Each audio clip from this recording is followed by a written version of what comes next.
I will remember their sins and their transgressions. Come on, guys. Come on. Lawlessness. No more.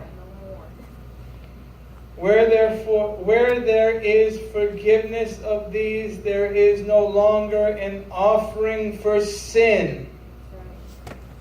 God has forgiven you of your lawlessness. That does not mean you get to be lawless. That means He has pardoned you. You have been pardoned. Any of your crimes before that are like they never happened. They're no longer there. Whether you were a liar, adulterer, a fornicator, whatever it is, they're no more.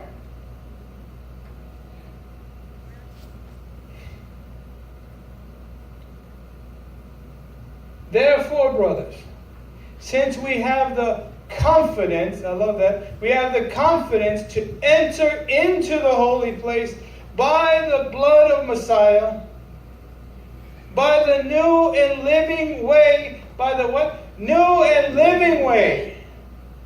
It's not a way of death, it is a living way. To follow Messiah is to follow life. Amen. We have to stop following things of Egypt that only lead to death.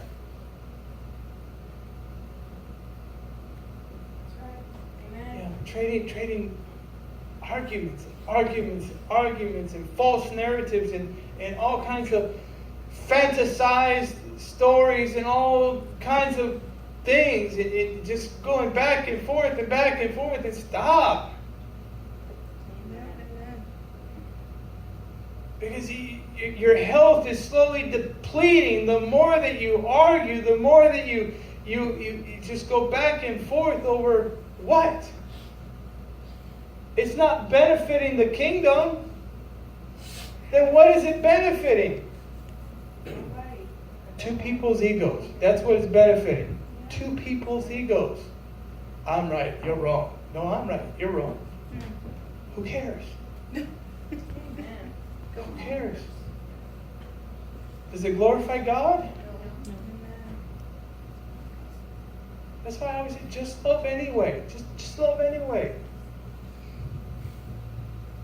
Okay, you want to be right? Go ahead and be right. You want to be left? Go be left. I'm going to be center lane. That's where I'm going to stay. Amen. I'm not worried about the right or the left. I'm center lane, bro. You know? Right, left, conservative, liberal, all kinds of other names under it. And look, I have good friends that are conservative and some okay friends that are liberal, right? I said it there. They're okay.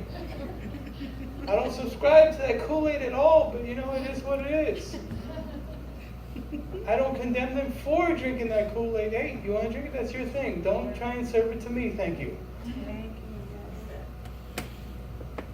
But center lane is neither right nor left. And James warns us about this. He warns us. Let me continue on with Rav Shaul's teaching here. Therefore, brothers, since we have the confidence to enter into the holy places by the sacrifice of Messiah Yeshua, by the new and living way, the living way of the Torah, the living way of the Torah, that He opened for you and I through the veil that was through His flesh. If you and I have to be separated from Egypt, if things have to be cut away from our lives because they are not good for us, take a look at Messiah. His flesh was cut so that you and I could enter into the promise, that you and I could enter into the nation of Israel, that way you and I could be citizens of God's kingdom. Amen. And as citizens of God's kingdom, there's laws, right? There's instructions. And they're not there to overburden you with things. They're there to help promote who you are and make you grow as a person. If they're done from your heart. If they're done out of strictly religious observance, then again, your feasts are detestable, your Sabbaths I cannot stand. He says this in two of the prophets. It has to be from your heart that you serve God, that you follow God, that you walk with God, that you receive His salvation, that you receive His living Torah. It has to be from your heart.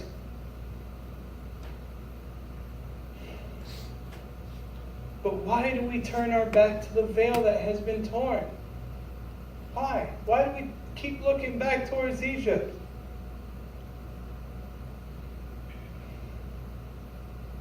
Well, I was able to do more things when I didn't follow God. I could do what I wanted, when I wanted, how I wanted it. And I have this thing making me feel bad for doing things. Yes, you did. You just didn't listen to it. Yes, you did. Yes, you did. I remember some time ago, I was talking to some brothers who were in the county, and they're in the county, and we're there, and you know, each one of them, I said, you know what, here's a question for you. How many of you guys here, before you did what you did, before that happened, you had this little voice inside of you that says, oh, this is a bad idea. It's terrible. Don't turn left. Do not turn left. I'll turn left if I want to. Oh, there they go.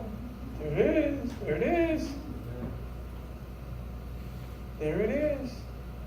Every single person who is there, from the brother with the big old things on his eye thing to the Muslim brother, all of them said, you know what? There was that moment right before. There was that moment right before. For my brother and I, when we were young growing up, they were always, whenever we were about to go do something, my mom would say something like, you know, Jesus is my best friend. You gotta say stuff like that. Yep. Or like a priest would pass by, and you're like, really? Really? Can't just go have no fun? God's like, that's not fun. That's a lie. Ooh, come on. That is a lie. It's not fun. It'll lead you down to death and destruction. It's not fun. And then when you're there, you're going to be like, oh, Lord, please. I'm sorry. I do whatever you want. You're like the dude hanging from the cliff, right? Please, just get me off of here. I'll do whatever you want. I'll say the Hail Mary 5 times a day. I promise. 10 if you get me off right now. Trying to plea bargain with the king. He's the king. He's the king. And he hears those who are his what? Children. So be his child, amen? Amen. Be his child. Be his child. Exodus 15 and 23. And they could not drink the waters of Marah because they were bitter. And I've heard this translated all different kinds of ways, but if you just simply look at it, it says they were bitter. Who's they? People. The waters? They were bitter? No. The people, right? They went up there and they're like, I ain't drinking out no pond. Oh wait, Egypt, I had 50-ounce coolers, this, what were they at 7-Eleven? They had those big old drinks. The big gulp. The big gulp. The big gulp, yeah. I remember there was a guy who used to work for a synagogue with me, and every day he'd show up to the synagogue. He had the thing was bigger than he was. I mean, if he held it here to his chest, it covered this much. It's like, what? how can you drink that much soda? But hey, he loved it, right? So again, that's your Kool-Aid, not mine.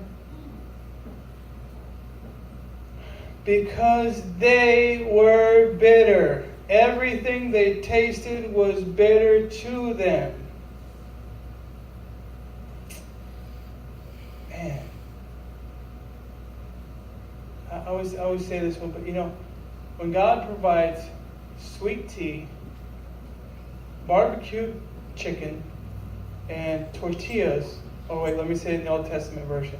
When he said sweet water, quail, and manna, that's not so bad. I think most of us here that grew up in San Antonio, we'd be all right with that. Mm-hmm. Barbecue chicken, yep, I'll have it. Okay, give it to me. Drop it from the sky, I'll receive it. I don't know, I've seen you catch. Good stuff. And the manna, it was like powder, right? Like flour almost, like masa. You put that in to make some tortillas, or flatbread, some falafels. I don't know. It'd be good. Rolling the balls, make full. It'd be, man. It's nothing to complain about. That's all I'm saying. It's something to praise about. Lord, thank you very much. We praise you, Father God. I'd rather drink and eat out of what you give me than out of anything that Egypt can provide. Because I know your things are eternal. I know your things are everlasting. I know your things do not spoil. I know your things do not fade. But that your things only lead to more of your things. And I praise you for that. But you think about it. So Yeshua his veil was ripped. At the very same time that he was pierced, at the very same time that the side of him was pierced, the veil on the temple was torn. So at the very same time that this spiritual veil was torn, the other veil was torn. Amen. Do you see the parallel there? Yeshua's, I think it was on this side. He was pierced, and the veil was torn. And at the same time, the veil on the temple was torn. So no longer do you and I have an excuse not to enter into God's kingdom, to enter into, to talk to Him, to access Him, to interact, to talk with the Father. But again, like I said Thursday night, talking with the Father cannot be a one-way conversation. You have to shut up so that way you can listen. And if that word's offensive to any of you, well, it is what it is. Be quiet. Zip it. I like zip it a lot. We used to do that one with the boys. Zip it. Zip it. We saw Austin Powers once and we kept going with it. Zip it. Huh? Be still, yes.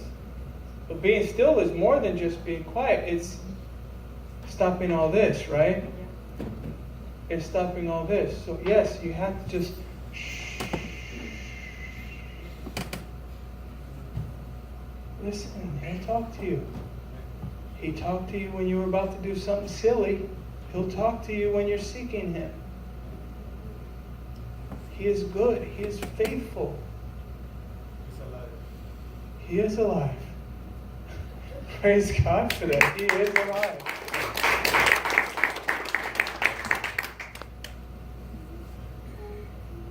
Yeshua, the living Word, His flesh ripped, the temple veil torn. Isaiah said, at the moment of that He took upon that beating for you and I. Isaiah, in the book of Isaiah, it says that He had no beauty or majesty within Him.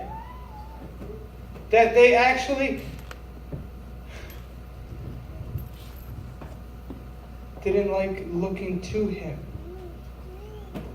And how can you look at the sin that you have committed and openly be okay with looking at it? How can you look at the sin that you have done and be okay with it? And you know, I every time, and not here, but you see those nice pictures, and they show Yeshua, and he's all like, right, really stoic looking, and it's a good picture, right? It's a good pose or what have you. But that's not how it looked. It's not how it looked. According to the text of the historian Josephus, a lot of people died alone, being whipped. A lot of people were broken and just like what you do with ground beef.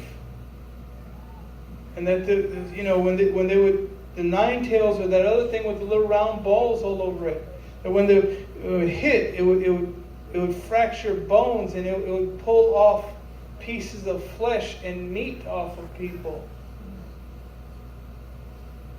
So this picture that we have of it's not accurate. That's not what your sin looks like. Your sin is that broken Messiah, that beaten, that bloody Messiah, with chunks of the veil not even there.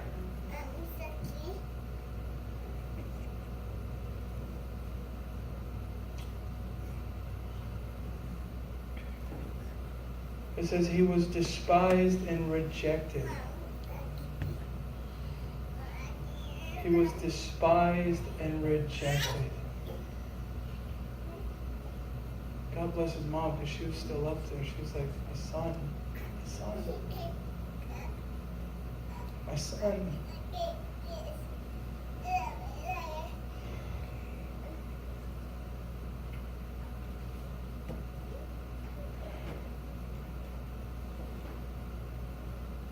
His being torn, his being broken, his being hung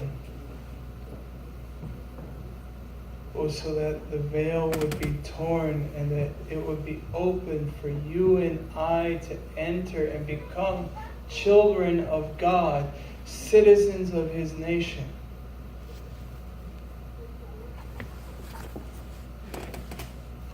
But you have to receive it. You have to receive it.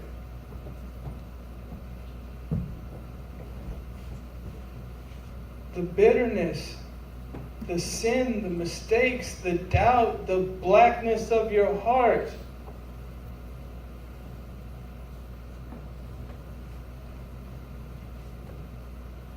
Let all that go.